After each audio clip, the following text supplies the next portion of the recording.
इसलिए 12 वर्ष में एक बार कुंभ आता है, जिसे पूर्ण कुंभ कहते हैं। क्या कहते हैं? पूर्ण कुंभ। लेकिन एक है महाकुंभ। महाकुंभ का मतलब है 144 साल बाद जो कुंभ, 12 कुंभ 12 साल में एक बार कुंभ आता, और 12 कुंभ जब पूर्ण हो जाते हैं तो एक महाकुंभ बन जाता है। 12 साल में एक पूर्ण कुंभ आता, और ऐसे 12 पूर्ण कुंभ हो जाने पर एक महाकुंभ आता है। वही महाकुंभ प्रयागराज में 2025 में आने वाला है। जनवरी में 14 तारीख से फरवरी तक चलेगा। एक प्रश्न, कुंभ में कौन कौन जाते हैं? सब जाते हैं, हम भी जाते, तुम भी जाते। अमलात्मा, बिमलात्मा, महात्मा, ऋषि, मुनि, तपस्वी, जोगी, तपी, ध्यानी, ज्ञानी, सिद्ध, संत, गृहस्थ, फक्कड़, अघोरी, अवधूत, सब जाते हैं। तो क्या कुंभ जाने का कोई महत्व है? हाँ, जिस दिन स्नान का पर्व होता है उस दिन सब देवता वहां स्नान करने की इसलिए आते हैं क्योंकि जो भी स्नान करते समय मनोरथ किया जाता है वो पूर्ण हो जाता है और अमृत तत्व की उपलब्धि होती है। इसलिए कुंभ के स्नान की महिमा। एक प्रश्न और, किसी ने पूछा कि कुंभ में अखाड़ों की चर्चा आती है, ये अखाड़े कितने हैं? भैया अखाड़े हैं 13। 13 अखाड़ों के साधु जाते हैं। शैवों के 7 अखाड़े हैं। शैव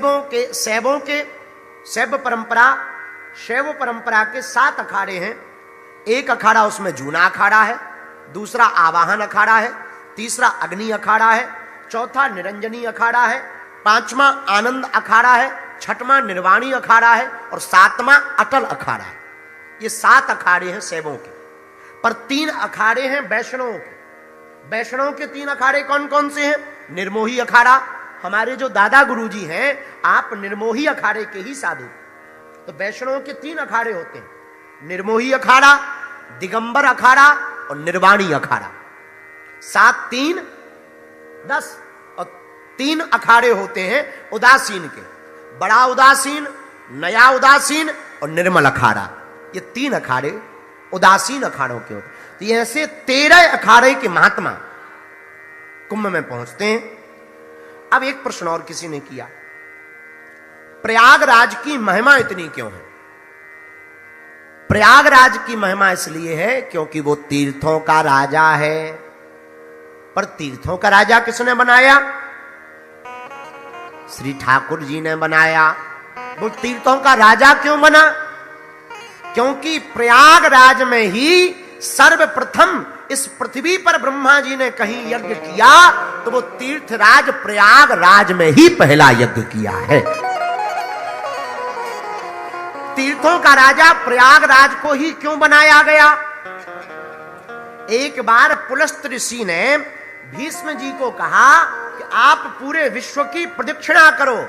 भीष्म जी ने पूरे विश्व की प्रदक्षिणा की और प्रदक्षिणा का विराम प्रयागराज में किया, इसलिए प्रयागराज को तीर्थों का राजा बना दिया गया। पर महाराज, तीर्थों का राजा अगर प्रयाग है तो अयोध्या और वृंदावन क्या है?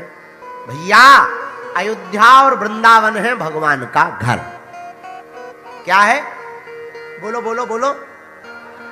मतलब ये सब तीर्थ हैं, यहां भगवान आते जाते रहते हैं। जैसे हम लोग हैं ना, हम जैसे पूना भी जाते हैं, नागपुर भी गए, बंबई भी जाते हैं, दिल्ली भी जाते हैं, लंदन भी गए, अभी होके आए, विदेश भी जाते हैं, पर लौट के बुद्धू कहां जाते हैं?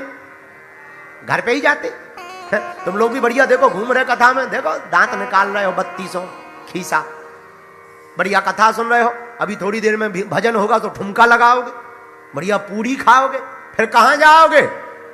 घर जाओगे कि नहीं जाओगे? कि हमारे घर चलोगे? अरे इतना भी घूम ले, लौट करके तो घर ही जाएंगे। ऐसे ही भगवान तीर्थों में घूमते हैं पर लौट के घर जाते हैं। भगवान का कौन सा घर है? श्री धाम वृंदावन और श्री धाम अयोध्या भगवान का घर है। एक बार भगवान ने जब तीर्थराज प्रयाग को राजा बनाया तो प्रयाग ने सभी तीर्थों की बैठक ली, सबको बुलाया, सब तीर्थ बैठक में गए, मीटिंग में।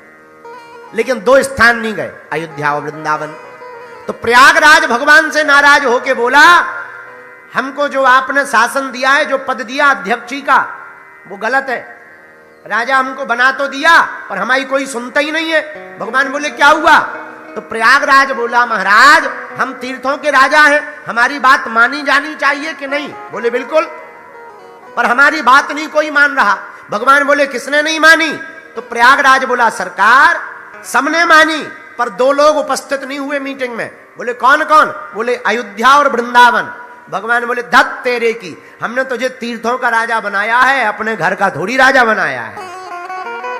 ये दोनों हमारे घर हैं, ये तीर्थ नहीं है, हमारे घर हैं। बोलो सीताराम, जोर से बोला। तो किसी ने पूछा कि महाकुंभ में जाना चाहिए? बिल्कुल जाना चाहिए। जो नहीं आ रहे उनको भी लेकर जाओ, ऐसा मौका मिलने वाला नहीं है।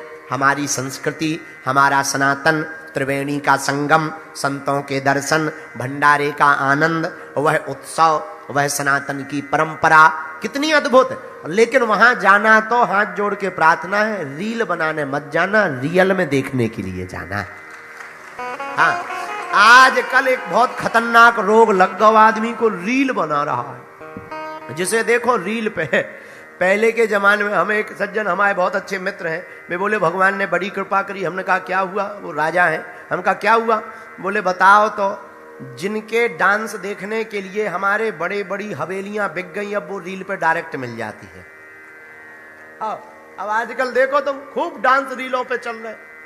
भगवान का मंदिर होवे चाहे जहां, एकदम लगे रील, निकाला मोबाइल, बन गई रील। रील में के चक्कर में आदमी रियल का बर्बाद हो रहा है। तो प्रयागराज तो जाना, रील के चक्कर में मत जाना, रियल के चक्कर में जाना।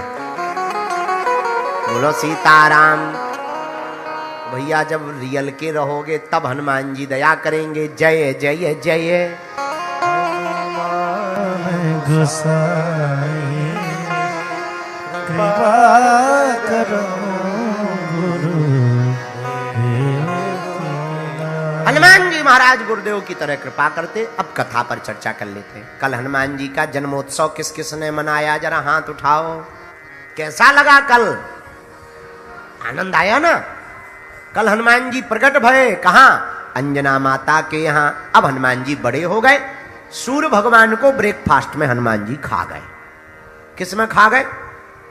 ब्रेकफास्ट। भूख लगी सो खा लिया, देवताओं ने स्तुति की सो निकाल दिया। सात देवताओं ने वरदान दिया। हमने कल वरदानों की चर्चा की, कौन से देवता ने हनुमान जी को कौन कौन सा वरदान दिया, इस पर कल हम सबने विस्तार पूर्वक चर्चा की। अब आगे की कथा सुनो। हनुमान जी और बड़े हुए, माता को चिंता हो गई कि बेटा को पढ़ाया कहां जावे। अंजनी माता ने एक दिन हनुमान जी से कहा, बेटा सबसे बढ़िया गुरु जी तो हैं सूर्य भगवान, अगर वो तुम्हें पढ़ा दे तो बहुत अच्छा रहेगा। हनुमान जी बोले, उनसे तो हमारी पुरानी दोस्ती, अभी जाते पढ़ते, आज्ञा दो माता। अंजनी माता ने आशीर्वाद दिया। हनुमान जी थोड़ा चंचल थे, एक छलांग लगाई और हनुमान जी के सामने आ गए।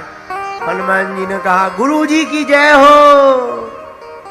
हनुमान जी को देखकर सूर्य भगवान ने कहा, भाई कौन हो तुम? सूर्य देव ने कहा, कौन हो तुम? हनुमान जी ने हाथ जोड़ के कहा, हमें नहीं पहचाना। सूर्य भगवान बोले, देखे देखे तो लग रहे हो।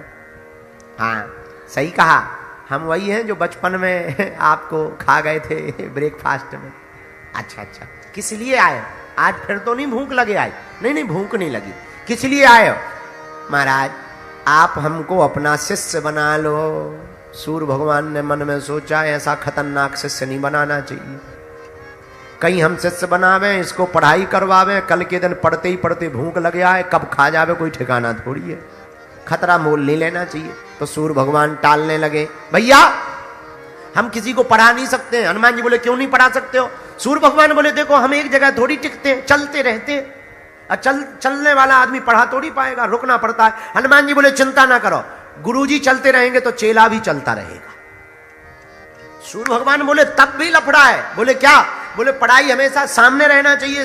अब चलोगे तो या तो बगल में चलोगे या पीछे, आगे चलोगे तो पीठ कर लोगे। हनुमान जी बोले बिल्कुल चिंता ना करो, आगे चलेंगे, पीठ नहीं करेंगे, उल्टे चलेंगे, मुंह तुम्हारी तरफ कर लेंगे और चलेंगे। सूर्य भगवान बोले क्या गजब के आदमी हो, पहले ही दिन तुम उल्टे चलोगे, गुरु के सामने ही उल्टे चलोगे। तो क्या गजब का उत्तर हनुमान जी ने दिया। बोले गुरुदेव, जो गुरु को देख करके अपनी चाल चलना ना बदल दे, उसको देखने का मतलब क्या होता है? जैसी चाल चलते रहे वैसे ही चलते रहे तो गुरु का मिलना और ना मिलना कोई काम का नहीं। गुरु को देख करके चाल बदल जाए। और क्या अद्भुत संदेश यहां पर हनुमान जी ने दिया। गुरु को देख करके संसार की तरफ पीठ कर ले और परमात्मा की तरफ अगर मुख कर लिया जाए तो क्या कहना है। अच्छा एक बात और, तो क्या हनुमान जी यहां उल्टे चलने की बात कह रहे हैं? तुम भी उल्टे चलोगे क्या? नहीं नहीं नहीं, ये हनुमान जी शिक्षा दे रहे हैं। छोटे में तुमने देखा होगा, छोटी छोटे बच्चों को जब माताएं चलना सिखाती हैं तो क्या करती हैं? स्वयं तो उल्टा चलती हैं, आजा बेटा आजा आजा आजा आजा आजा, स्वयं उल्टा चलती हैं, पर बच्चे को सीधा चलना सिखा देती हैं। यही हनुमान जी शिक्षा देना चाहते हैं कि हम भले ही उल्टे चलें पर हमारे चेला सीधा चलना सीख जावे। बोलो सीताराम, जोर से बोलो और जोर से बोलो। सूर्य भगवान ने हनुमान जी को विद्याएं दी, साधना सिखाई और ज्ञान कितना मिला? गोस्वामी तुलसीदास जी ने लिखा, जय हनुमान ज्ञान गुण सागर, जय हनुमान ज्ञान गुण सागर, जय कबीर केहू लोक उजागर, श्री राम जय राम, श्री राम जय राम, जय जय राम, श्री राम जय राम, जय जय राम, श्री राम जय राम, जय जय राम।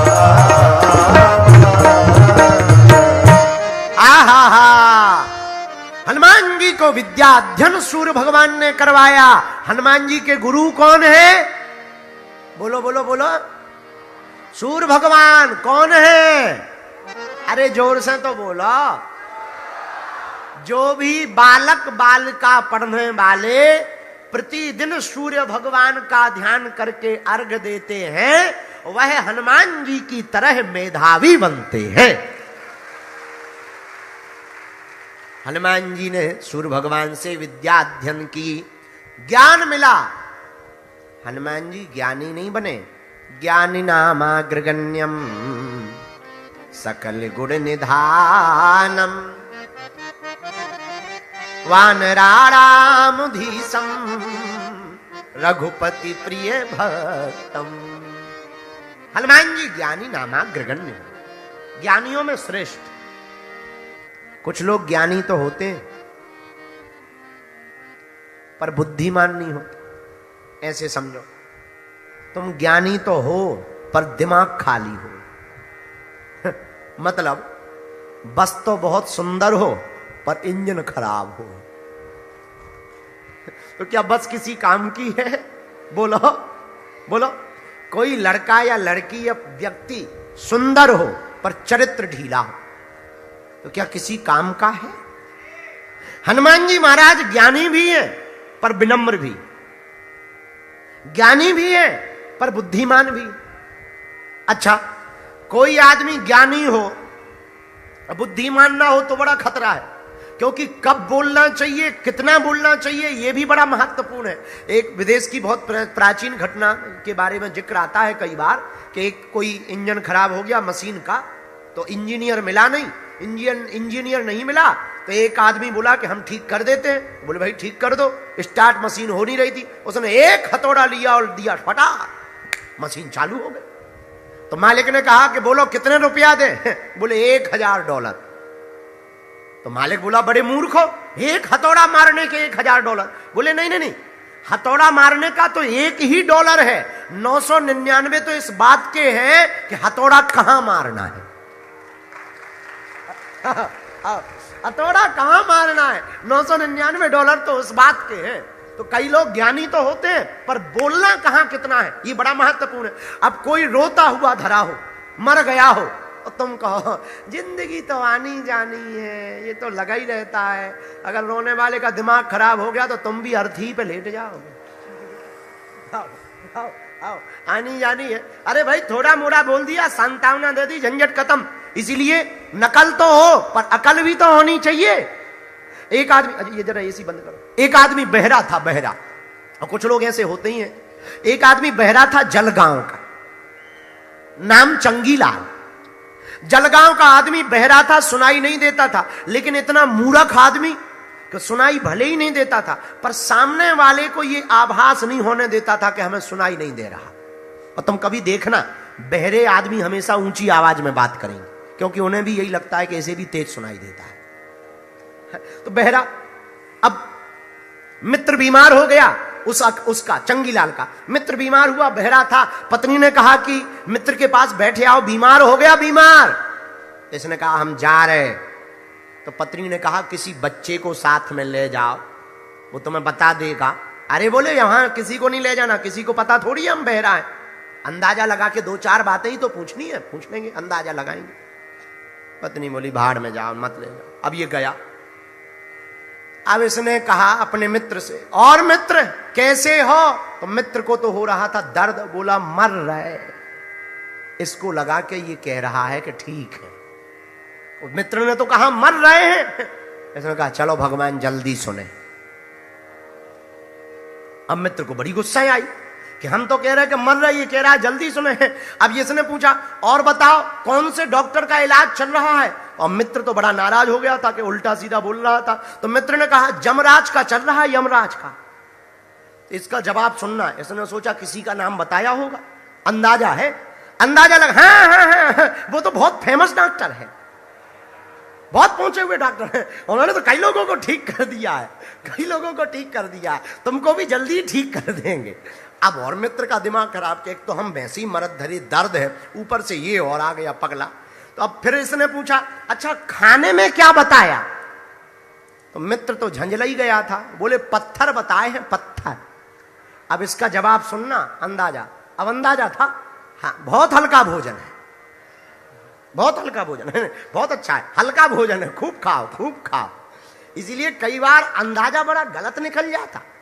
ज्ञानी होना बड़ी बात नहीं है, ज्ञान का प्रयोग कहां कितना करना चाहिए, ये विवेक होना और बड़ी बात है।